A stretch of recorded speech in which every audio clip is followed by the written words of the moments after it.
நெருப்பையும் நீரையும் வென்ற சம்பந்தர். மதுரையில பாண்டிய மன்னன் ஹரிகேசரி மார்வர்மனோட ஆட்சி நடக்குது.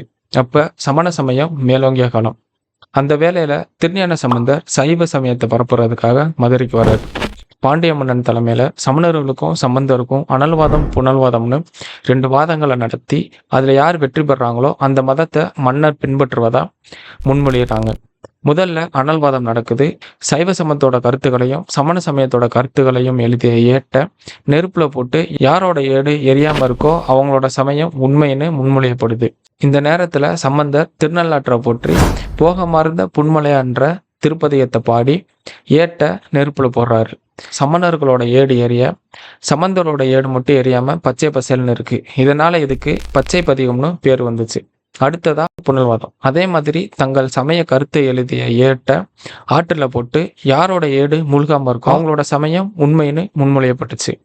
இந்த நேரத்துல திருஞான சம்பந்தர் வாழ்க அந்தனர் வானவர் ஆணினம்ன்ற திருப்பாசுரத்தை எழுதி ஆத்துல போடுறாரு. சமணர்களோட ஏடு ஆத்துல மூழ்க சம்பந்தரோட ஏடு மட்டும் ஆத்தோட நீரோட்டத்துக்கு எதிர்ப்புறமா வந்து கரையேறுது. அப்படி கரையேறின ஊரு திருவேடகம்னு அழைக்கப்பட்டுச்சு. இந்த 2 வாதத்திலையும் சமணர்கள் தோத்த அப்புறமா சமணத்தை விட்டு சைவத்தை பாண்டிய மன்னன் ஏற்றதா கூறப்படுது. அடுத்த பதிவுல யாரை பத்தி பேசலான்னு கமெண்ட் பண்ணுங்க. நன்றி.